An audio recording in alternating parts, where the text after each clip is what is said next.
Hello, this is section 2 of my series of recordings on experientialism, which is my own homegrown epistemology.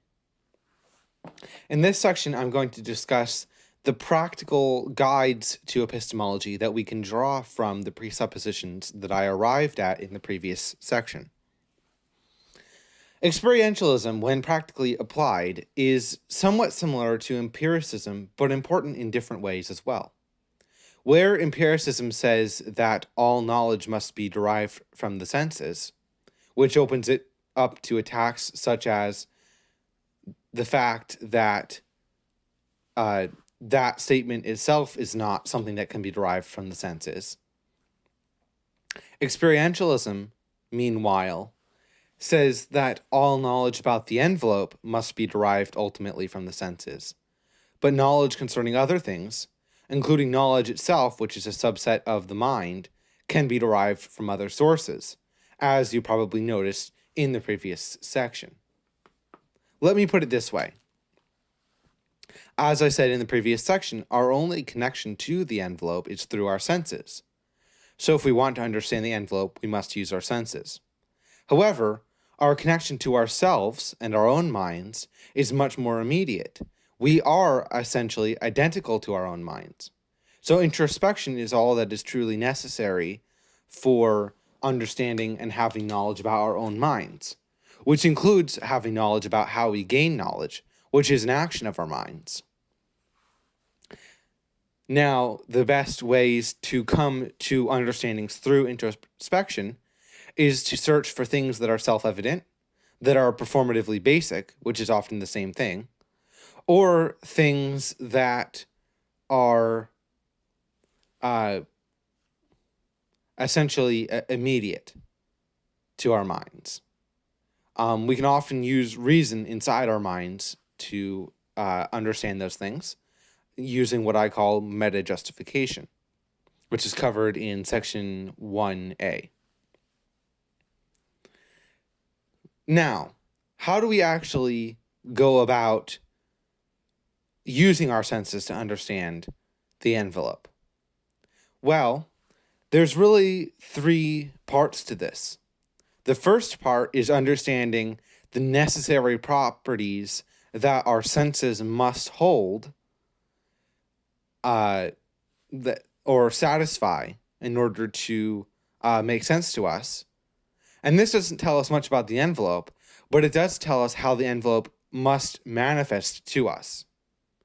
Then you have the second part, which is how best to derive, provisionally of course, interpretations of what our senses mean about the ontological structure of the envelope. And then we have the third part, which is how best to use those interpretations in order to generate new interpretations concerning the ontological structure of the envelope. The first part is somewhat like phenomenology, the second part is somewhat like empiricism, and the third part is somewhat like rationalism. So as you will see, experientialism adeptly encompasses what I believe to be the best and most useful parts of all of the other philosophies. Now, I'm going to be using the word useful a lot, so I think I should explain why I use it and why it matters before I move on. Now, one thing that is impossible to deny is that we desire happiness in some sense, or at least the avoidance of pain, or unhappiness or unfulfillment. And our senses are things that we can't actually get rid of and separate from ourselves, since our senses are what allow us to be conscious and therefore exist in the first place. And those senses, of course, affect our experiences, our level of pleasure or pain, happiness or unhappiness, fulfillment or unfulfillment.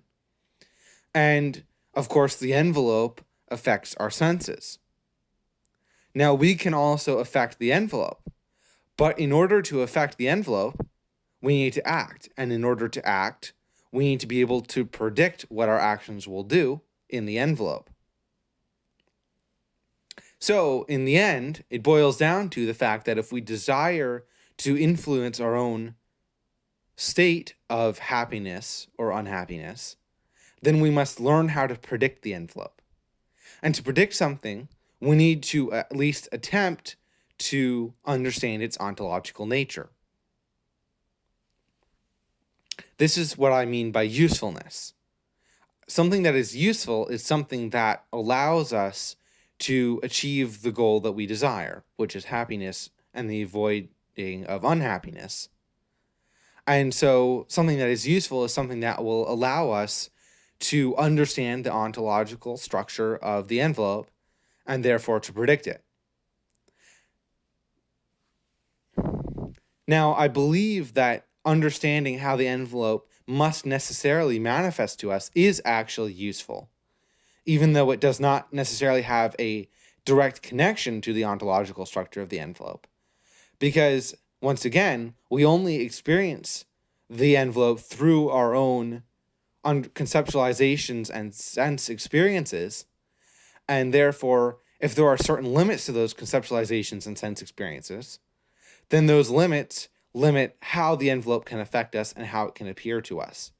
So, from our perspective, since there is no perspective outside of us and no direct connection to the envelope, ontologically speaking, that is not mediated by the senses, if there is a limit to how the envelope can present itself to us, then that is a limit on what the envelope is, as far as we can ever tell.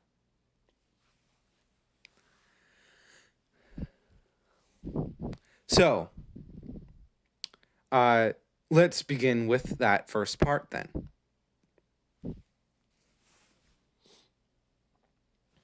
The first part is examining how the envelope must present itself to us because of how our minds and senses function.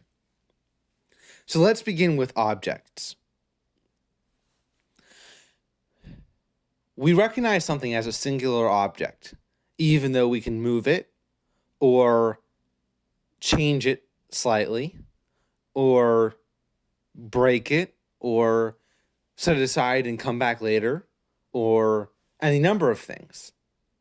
And the reason why this is because when we see an object, we essentially derive certain, a cluster of sense experiences from it.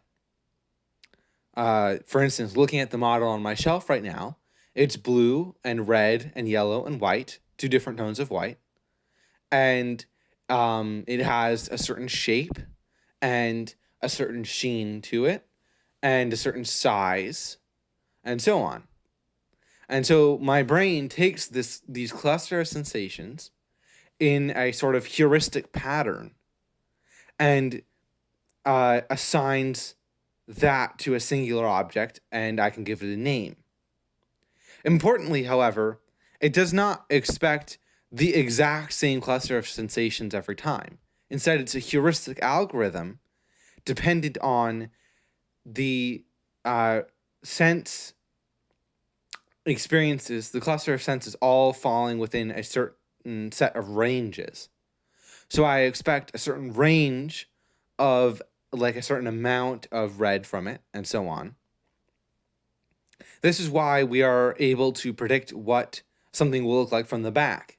And so we essentially take this set of ranges, these expectations that we derive from the sense cluster, and project them onto the rear of the object, while applying any hints about what the rear of the object might look like that we can get from the front of the object, or the side of the object, or whatever it may be.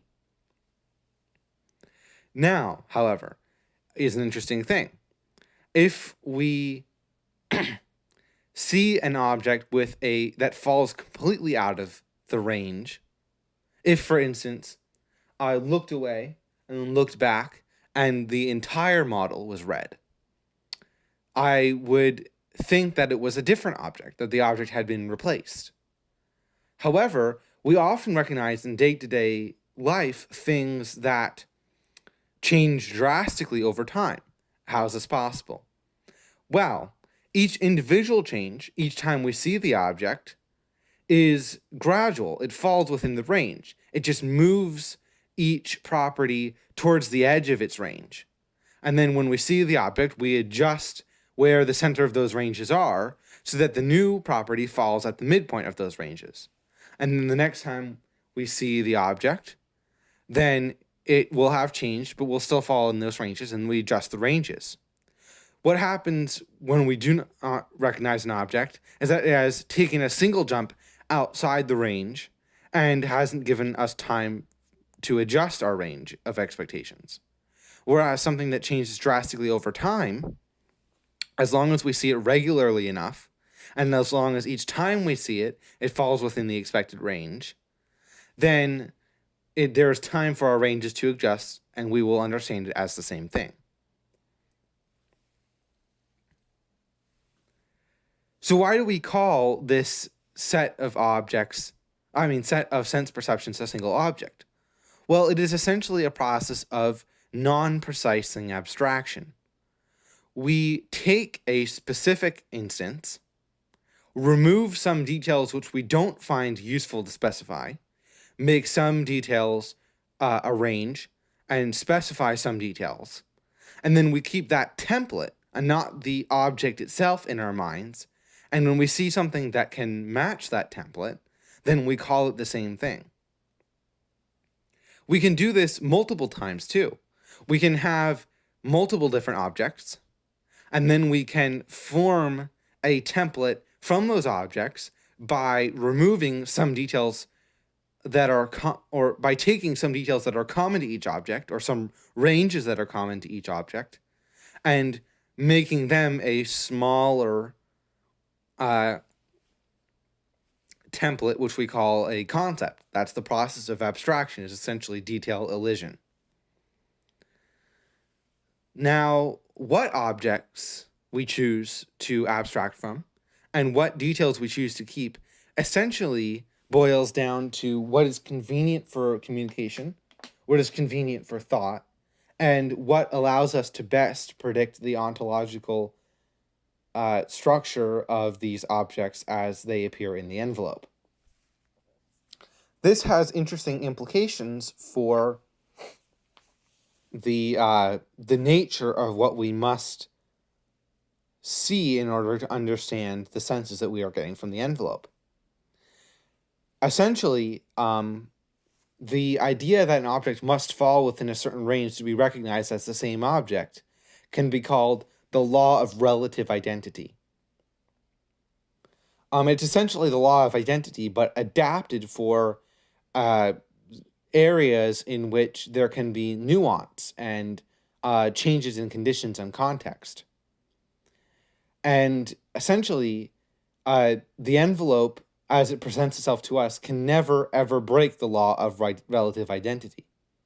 If it does, if the same object transforms immediately out of the range that we expect from the object, we just view it as a different object with its own template and therefore its own relative identity. We don't see it as the same object that has violated our relative identity. And to perceive an object at all, it must be capable of satisfying the relative identity. It must have some properties and not have others to allow us to differentiate it. This means that as a corollary, we must have the law of relative non-contradiction.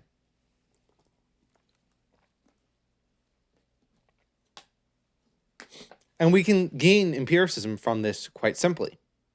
Essentially, the way that we do this is that we say that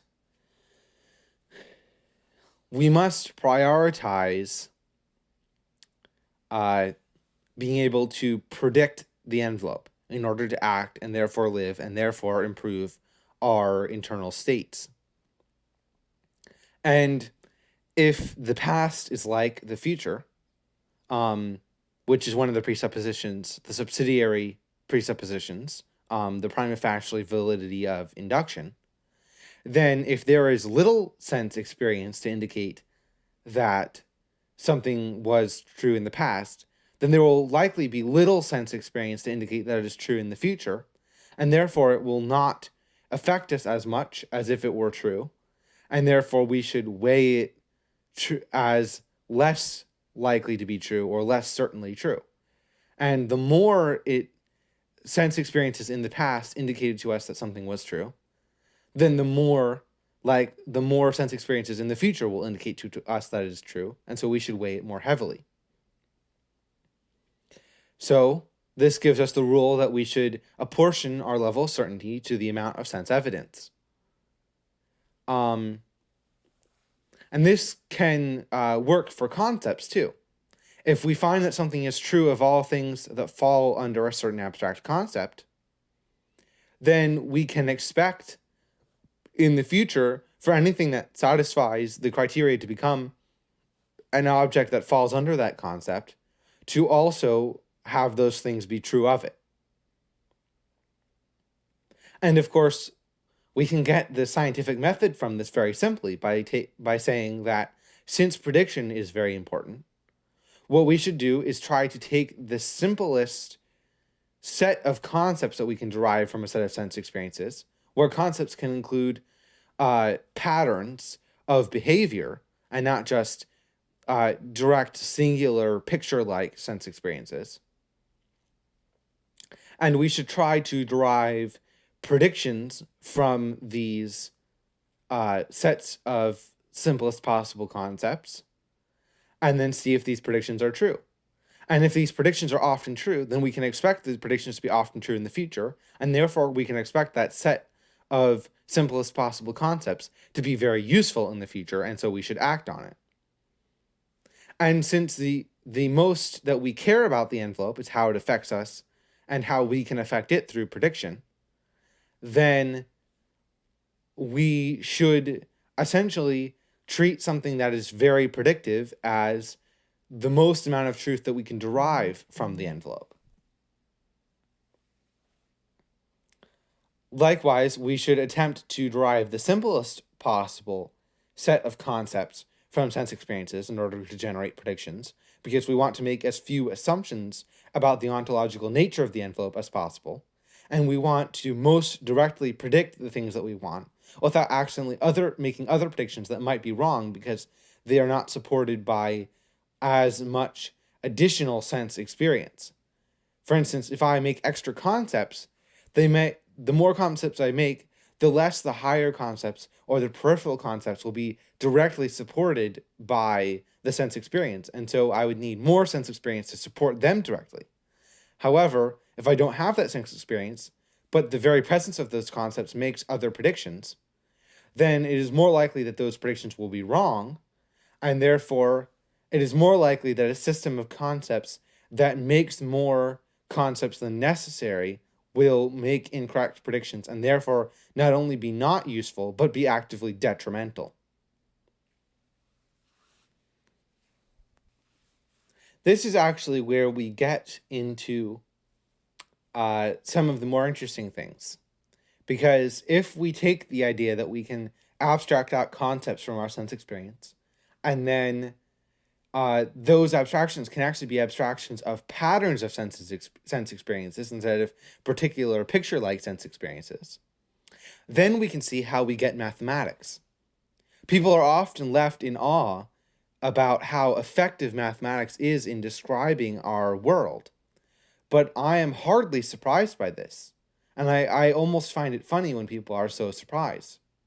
Because mathematics is essentially a set of concepts that we have derived from all of human experience, both each individual experience and the experience of the whole species through the communication that we have, concerning discrete objects, or objects in general, and the patterns of behavior that they have when interacting.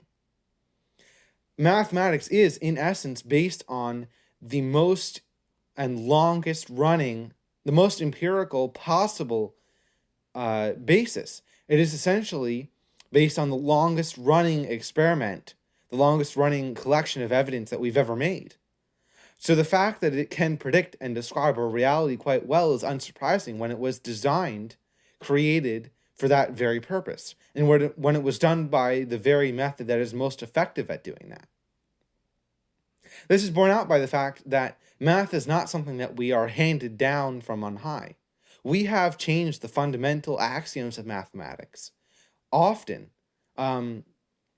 we have inspected, rejected, revised, and rebuilt mathematics when we have found that it doesn't actually match how things should work in our sense experience. This is likewise true for the various kinds of logic that build on the relative law of identity and the relative law of non-contradiction, including classical logic, fuzzy logic, and so on. These are all man-made things that we've made in order to serve certain purposes in describing our grand sense experiences. This is why I do not think that we should be very quickly dismissive of deduction from certain empirical premises to other empirical conclusions. Since the deduction is often viewed as anti-empirical, it is often the case that people that are very empirical scoff at it. However, since logic and mathematics is perhaps the most empirical system that we have, we should not balk in using it in order to further understand the other empirical sense experiences that we have. However, we should always return to the wellspring of sense experience, the envelope itself, or at least our sense experiences of it, to check such deductions, since it is possible for us to make mistakes, whereas what ultimately matters is the envelope itself. To sum up, empiricism can be easily derived from the facts about how we can gain knowledge about the envelope and why we care about the envelope, and rationalism can be derived partly from that empiricism. So, in conclusion, though, I would like to describe how I view what our procedure should be for choosing among these different ways of knowing. We should begin with introspection if we desire to understand something about the processes of our own minds. We should then go to empiricism first if we want to understand the envelope.